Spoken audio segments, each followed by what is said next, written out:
Hi children, welcome back to part 2, chapter 12, reproduction in plants. And children, in this part 2 we are going to discuss about asexual reproduction in plants. And children, in part 1 we discussed about modes of reproduction.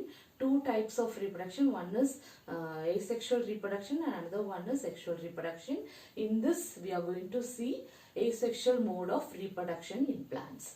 And under this topic we are going to discuss vegetative propagation, fragmentation and spore formation. And children, vegetative propagation, fragmentation and spore formation are the modes of asexual reproduction through which new individuals are formed, or new young ones or new offsprings are formed without the fusion of male and female gamete. So directly the vegetative parts, in part 1 we discuss what is vegetative part and what is reproductive part. Vegetative parts are the parts other than the flower, that is leaf, stem and root. So these methods undergo reproduction, or it reproduces their own young plant through vegetative parts. So this mode of reproduction is called asexual reproduction. So under this we are going to discuss three methods, that is vegetative propagation, fragmentation and spore formation. First one is vegetative propagation. Vegetative propagation is nothing but propagation or formation of new young ones through vegetative parts. So vegetative parts are stem, leaf, root, that is the parts other than flower. And children, the stem, the plant, the examples, an example of plant which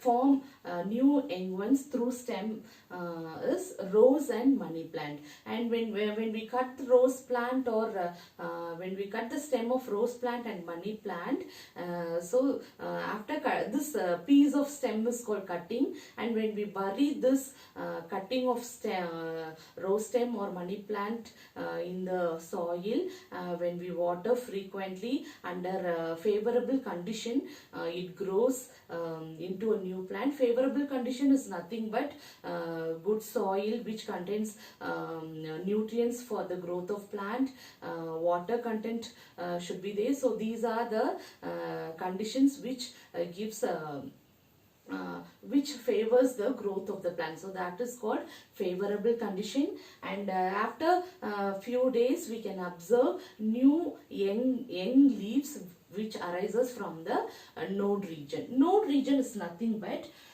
node is nothing but a part of the stem, or the region of the stem where the leaf arises is called node. So what is called node? Node is the region in the stem or part of the stem where leaf arises is called node. And internode is the gap between two nodes is called internode. And what is node? Node is the region in the stem where leaf arises is called node, and internode is the region between two nodes is called internode. So in stem cutting, during a favorable condition, we can see young new leaves arise from the node. So this type of reproduction is called vegetative propagation, because vegetative part stem, that is stem, give rise to new plant. And another one is leaf. Best example of plant which reproduces through its leaf is bryophyllum. In bryophyllum leaves, in leaf margin. So this portion is called leaf margin, children. Leaf margin, the edge of the leaf is leaf margin. In bryophyllum leaves, in the leaf margin, young small bud arises, and when the bud matures, it detach from the leaves, or when the leaf fall and when it find its suitable substratum and it find its favorable condition like water, good water content, good soil with good nutrients for the growth of the plant. It grows, each bud have ability to grow into new young ones. So this is also comes under vegetative propagation. And root also, it is a vegetative part of the plant, have ability to give rise to young ones. Example is carrot and dahlia. Dahlia is a flower. This root of dahlia plant, when we keep under the soil, it have ability, it grows into a new plant. And vegetative buds.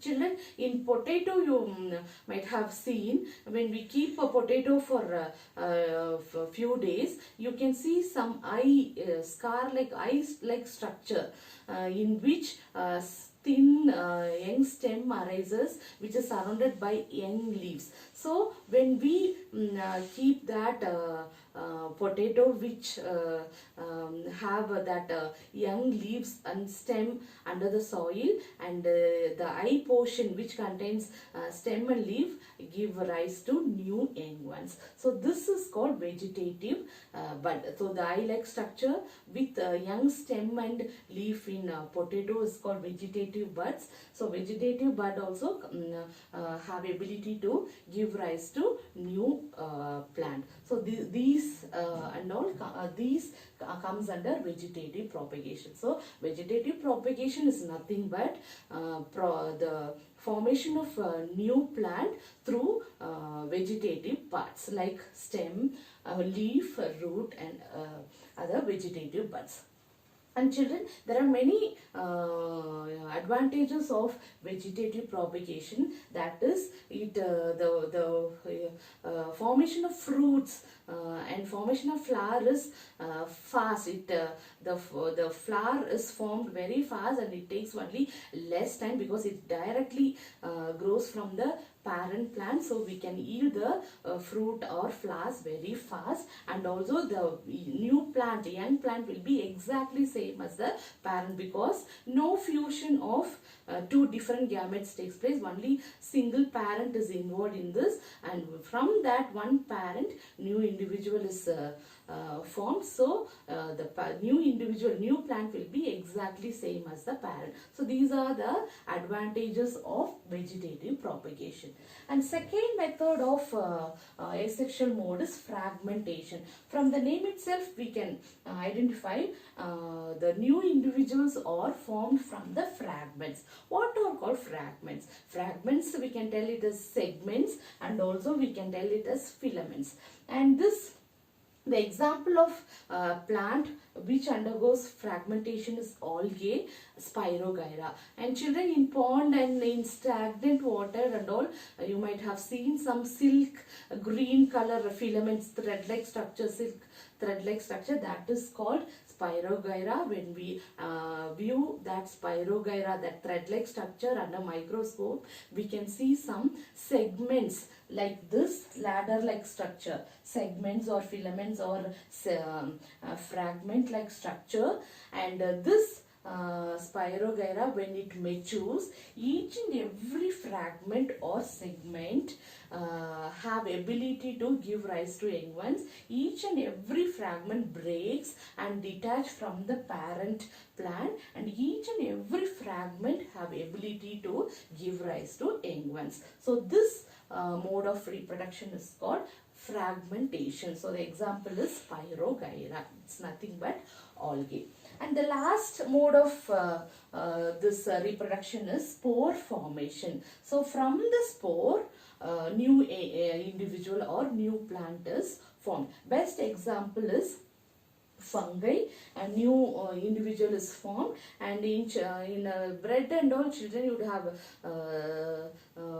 noticed some black thread-like structure and powder form when during moisture time and all. We can see thread-like structure, black thread-like structure. That thread-like structure is called hyphae of fungi, and or the tip, it consists of a bud-like structure or a spherical body is called sporangium. Inside the sporangium, powder-like structure, like a pollen-like structure will be present. That is called spores. So when the sporangium matures, it get burst and release of spores takes place. So when the sporangium burst, spores will release from the sporangium body, and when spores find its suitable substratum for these spores, the favorable condition is moisture place and humidity and low temperature. So when it find that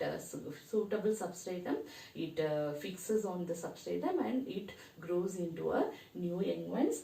And also the spores are covered with a highly protective layer to withstand high temperature and low humidity. So through the spores, new individual is formed. So this also comes under asexual reproduction. Children, when we see the formation of new individual under this methods, that is vegetative propagation, fragmentation and spore formation, no fusion of male and female gamete takes place. Only single parent is involved, and directly new individuals are formed. So this type of reproduction is called asexual reproduction. And in third part, we'll discuss about sexual reproduction in plants. Bye students.